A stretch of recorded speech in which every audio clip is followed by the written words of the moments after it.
Vote now. Are you gonna pack the Make court? sure you, in fact, let people know He doesn't want you're a to answer the senator. question. I'm not going to answer the question Why because wouldn't you answer that because question? the question you want to put a is lot of the new question Supreme Court is justice, the radical question, left. Will you Who shut is your, up, man? listen, who is All right, that was one of the most memorable moments from the first 2020 presidential debate. And we're learning more about President Biden's plans for debate prep now, less than a week out from next week's main event.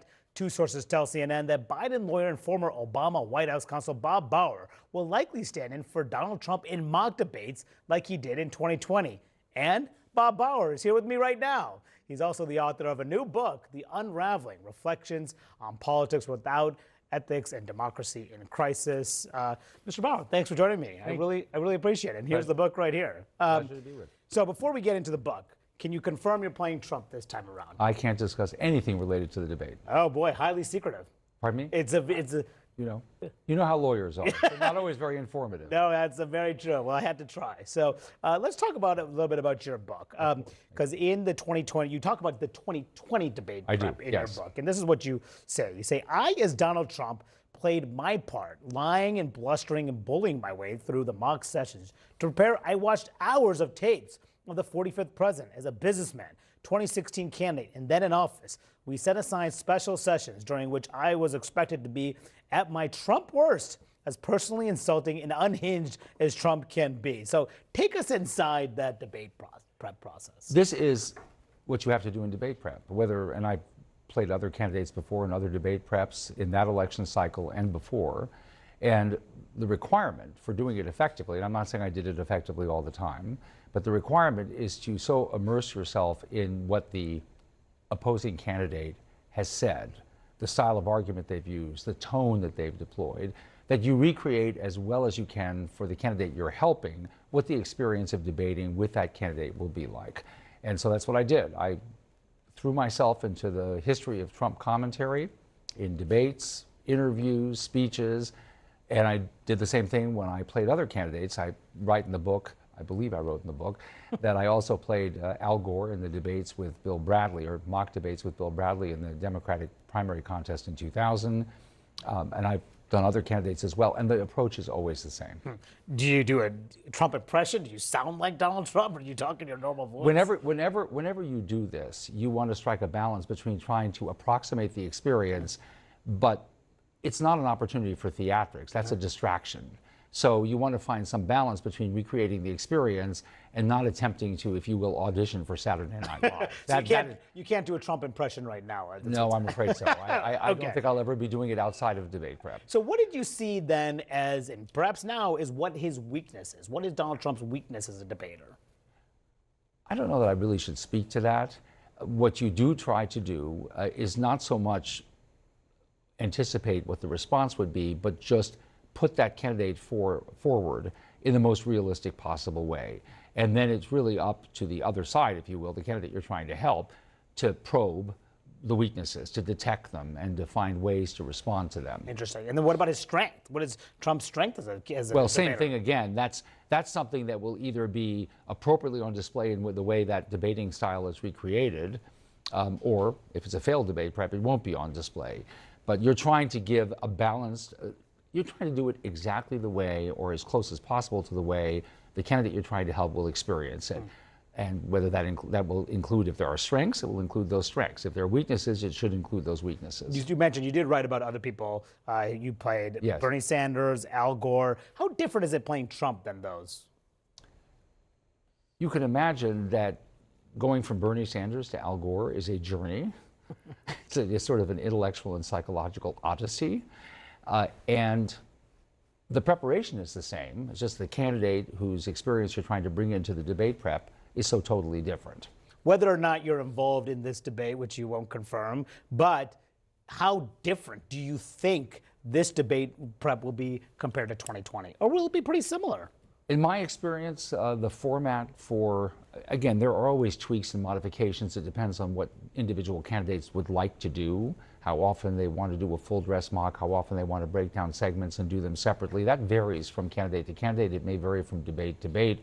And so it's really going to depend on what the candidate and his closest communications and political advisors think will be most helpful. What do you think Biden's weakness is in debate? I can't speak to that. Okay, I'll try it again. All right, so a major focus of the book is talking about what you call bad politics. And I want to read to our viewers an excerpt of this. It says, political actors know the difference between good and bad politics, but many can get caught up in the game, driven by their own ambitions or demons, and they suppress whatever flickers of conscience they may experience. Bad politics is rationalized easily enough. Blood sport, or the other side started it first, or the goal is winning, and so very sorry about that, but we did what we had to do. So who do you think is pushing America towards what you say is bad politics?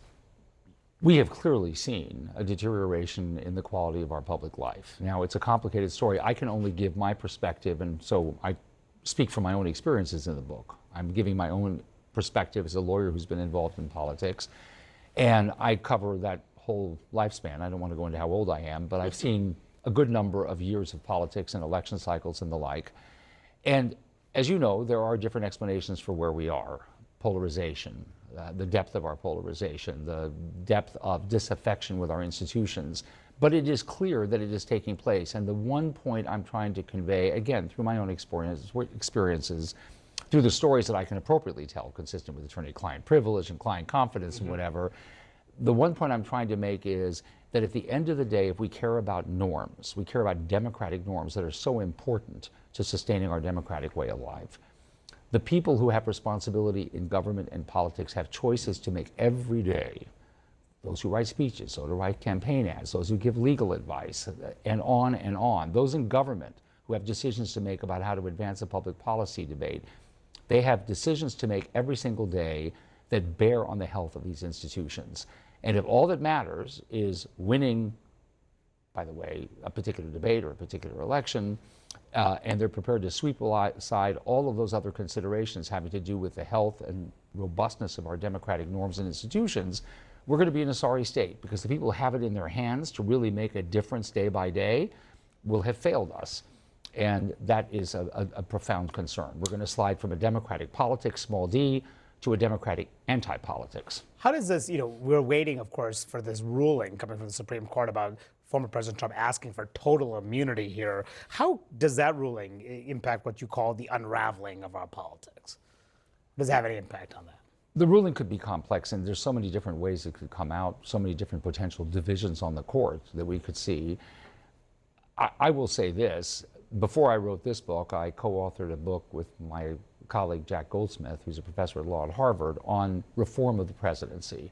The need to have that institution, and by the way, that relates very much to the health of our democratic institutions, to reform that presidency from a variety of perspectives, but including dealing with the question of keeping the president within legal bounds. And as you know, the question of presidential immunity has been hanging out there for some time.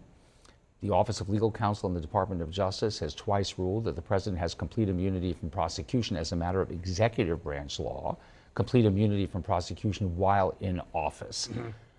But we've never had a ruling that is going to be as, I think, potentially as comprehensive and as significant about where the president stands in relation to the rule of law as the one that's coming up. So, do you want the Supreme Court to uphold the Circuit Court decision on this? I'm not going to speak to my personal views, because I don't want to be confused with the views of people that I represent at the moment. But I do hope that it is a decision that can bolster public respect for law and for what the Supreme Court, the job the Supreme Court will do here, and protect the president. I do want to ask you one quick thing about the Robert Hur investigation. You were involved in the president's defense, and in that report, Hur said Biden would appear to a jury as a sympathetic, well-meaning elderly man with a poor memory. And of course, that has been cited time and time again by Republicans. Was it appropriate for the special counsel to include that? No, it certainly was not. I don't think it was consistent with DOJ guidelines. The case legally ended up where it had to end up.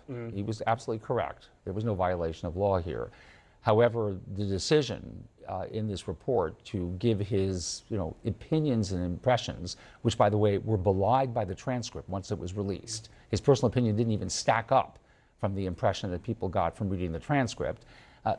I don't know why he did that, and I was critical of it at the time, and I think rightly so. Okay, Bob Bauer, thank you so much for coming in and sharing your views. Really appreciate it. Thank you very much.